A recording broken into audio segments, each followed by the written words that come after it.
आप सभी सज्जनों को मेरा नमस्कार हो। आज का हमारा टॉपिक है पत्नी सुख कैसे देखते हैं। तो मैं पहले आपको पत्नी के सुख देखने के कुछ पैरामीटर या नियम बता देता हूँ, वह आप लगा के देखना। पत्नी सुख के लिए हमने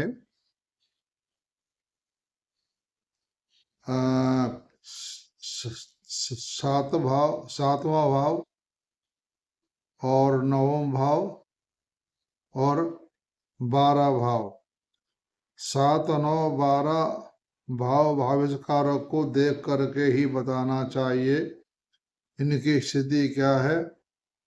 ये बता देंगे पत्नी का सुख है या नहीं है या कैसा है,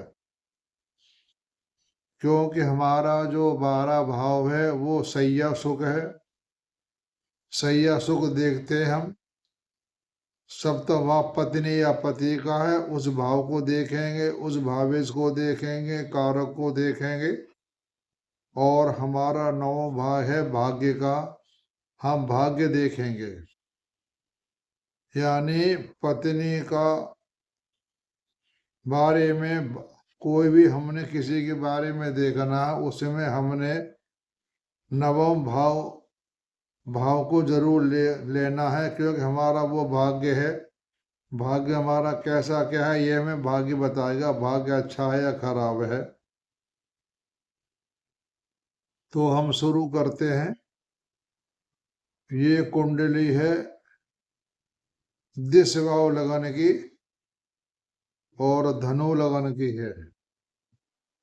और मैं आपको एक बात बता देता हूं, अगर सप्तम भाव में बुध की राशि है तो यह इसके लिए अच्छी नहीं होती है।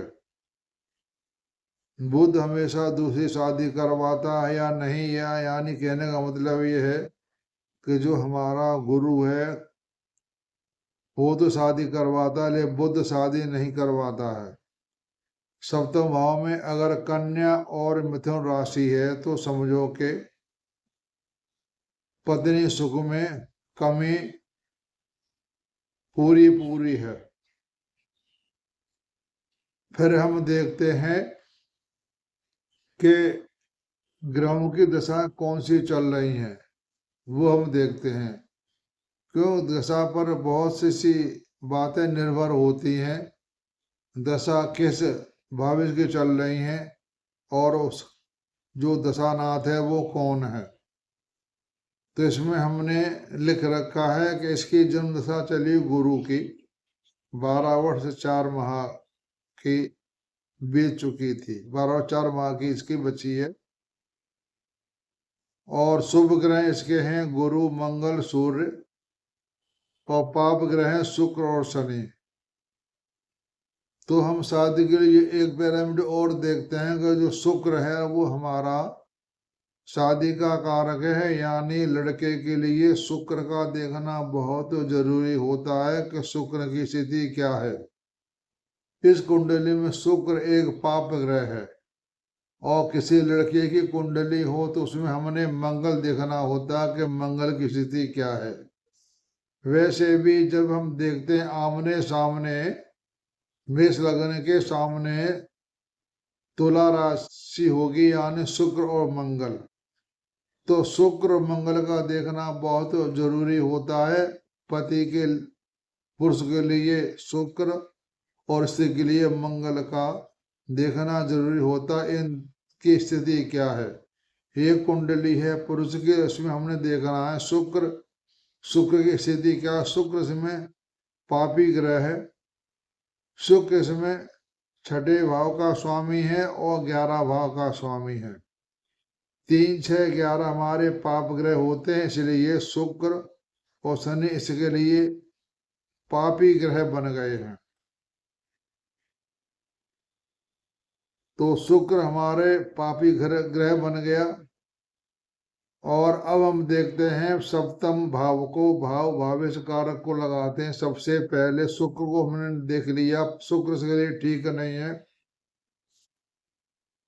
सप्तम भाव में ना तो कोई राशि बैठी है, ना कोई ग्रह बैठा है, ना किसी भाव की दृष्टि है, यानी हमारा सप्तम भाव खाली हो गया, इसमें कोई प्रकाश नहीं है, ये घर में अंधेरा पड़ा हुआ है।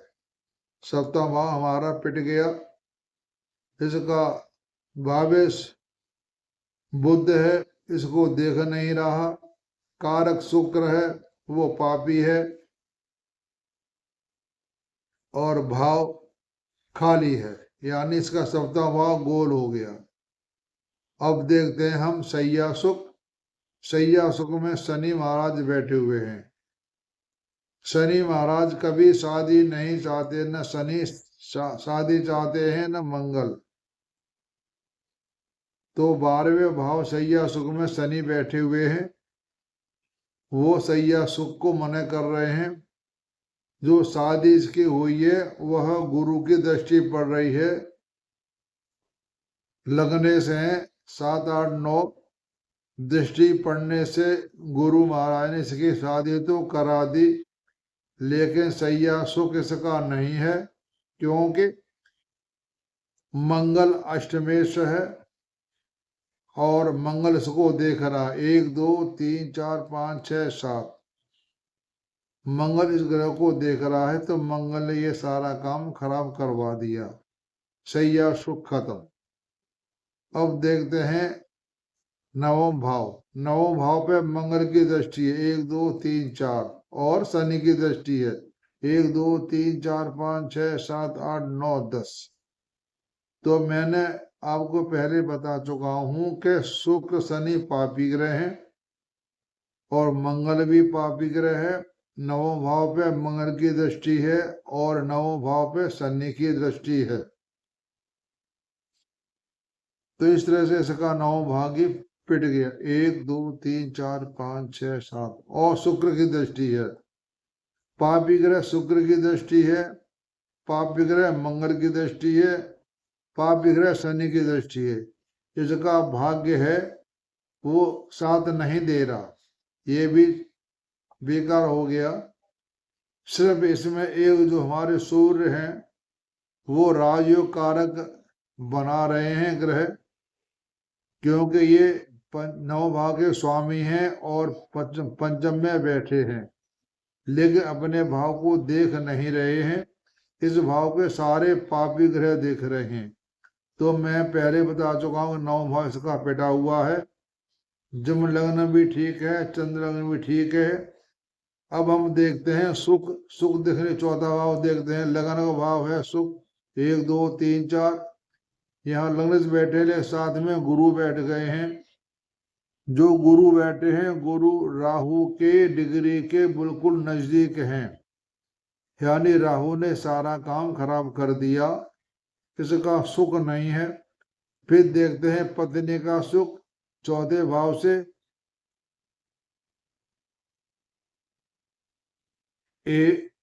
सप्तम 1, 2, 3, 4 चौथे भाव में केतु बैठा हुआ, पत्नी सुख नहीं है। और शुक्र से हम चौथा भाव देखते हैं, 1, 2, 3, 4 वहां मंगल बैठे हुए हैं, तो शुक्र का भी सुख नहीं है, अपना सुख भी नहीं है और पत्नी का भी सुख नहीं है। और इसमें एक कमी है कि इसमें सकट योग लगा हुआ है। सकट योग कहते हैं चंद्रमा से गुरु 6, 8 में बैठे हों। 1, 2, 3, 4, 5, 6 चंद्रमा से गुरु छठे घर में है और गुरु से चंद्रमा अष्टम घर में। 1, 2, 3, 4, 5, 6, 7, 8 इसमें सकट योग लगा हुआ है। और गुरु के नजदीक ग्रह हैं, राहु के नजदीक गुरु बैठा हुआ है। वैसे भी दिश भाव केंद्र में जो राशियां होती हैं बुध और गुरु की, बुध गुरु वैसे कमजोर हो जाते हैं। और इसमें बता देता हूं आपको, गुरु राहु की वजह से पिट गया और हमारे बुध भी साथ बैठे हुए हैं। बुध इसके है मार्केश, यानी इस कुंडली में सप्तम भाव में मिथुन राशि ये है मार्केश। तो इसमें जो दशा चल रही है वर्तमान में, वो चल रही है मार्केस की। ये दशा लगी 20/8/18 से 20/8/35 तक। तो बुध ने हमारा सारा काम खराब कर दिया है। बुध में केतु है, फिर शुक्र है, फिर सूर्य है, यानी बुध की दशा इसके लिए सारी खराब है। यहाँ पर कुछ ठीक आ रही है बुध में सूर्य, क्यों सूर्य हमारे 9वें से हैं, पंचम में बैठे हुए हैं। इसका अभी केस चल रहा है। लड़की जो पत्नी है इसकी, वो अपने घर बैठी हुई इसको केस लड़ रही है, वो अपने घर बैठी हुई है। हो सकता है ये 13/1/24 से चालू हुआ बुध में सूर्य और 19/9/25 को तक है। इसमें कुछ गुंजाइश है केस के अंदर।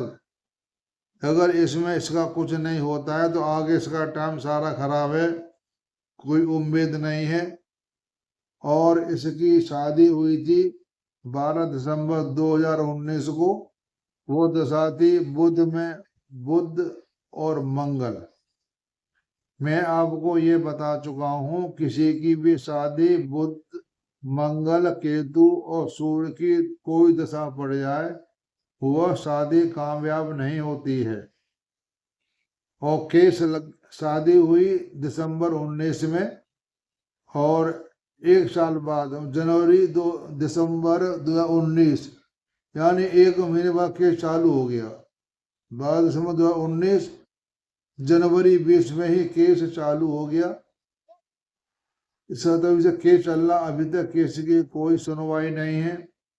और मैं बात इसमें बता रहा हूँ, इस कुंडली में चंद्रमा भी पीड़ित है। हमने किसी भी कुंडली में देखना होता है तो लगन और लगनेश और चंद्रमा की स्थिति जरूर देखना चाहिए। किसी भी तरह की कुंडली हो उसमें चंद्रमा और लगनेश को जरूर देखना चाहिए। इसमें गुरु भी पीड़ित है, राहु के नजदीक बैठा हुआ है, राहु साथ में बैठा हुआ है, और साथ में मार्कस बैठा हुआ है। और चंद्रमा पाप कर्तरी में है, चंद्रमा बैठा 11 भाव में, केतु बैठा हुआ है 10 में, 12 भाव में बैठा हुआ शनि। इसकी इच्छा शक्ति यहाँ सारी खराब हो गई। इसका मतलब इच्छा शक्ति कह लो या पैसा कह लो, इसका 11वां भाव खराब हो गया। इसका 7वां भाव भी खराब हो गया, 9वां भाव भी खराब हो गया, 11वां भाव भी खराब हो गया, 12वां भाव भी खराब हो गया। जो 10वां भाव है उसमें केतु बैठा हुआ है, इसने सारे करे करा पे पानी फेर दिया। इसका कर्म भाव भी अच्छा नहीं है। 10वें भाव में जितने ग्रह बैठे होते हैं ज्यादा उतना ही अच्छा होता है। 10वें भाव में यहाँ केतु बैठा हुआ, ये है मार्केश का घर है, कन्या बुध मार्केश है। इसका कर्म भी खराब हो गया। इसमें कहीं ऐसी गुंजाइश नहीं दिखाई दे रही कि इसको पत्नी का सुख भविष्य में हो। ये दिखाई दे रहा है कि इसका जन्म है 1987 का और आज चल रहा है 25, तो 25 साल ये और 13 वो, 25 और 13, 48 साल इसकी उम्र हो गई। तो अब क्या शादी उम्र हट सकते हैं? तो इसका शादी सुख इसके जिंदगी में नहीं है, क्योंकि इसके भाव ज्यादातर खराब हैं, कोई भाव ठीक नहीं है।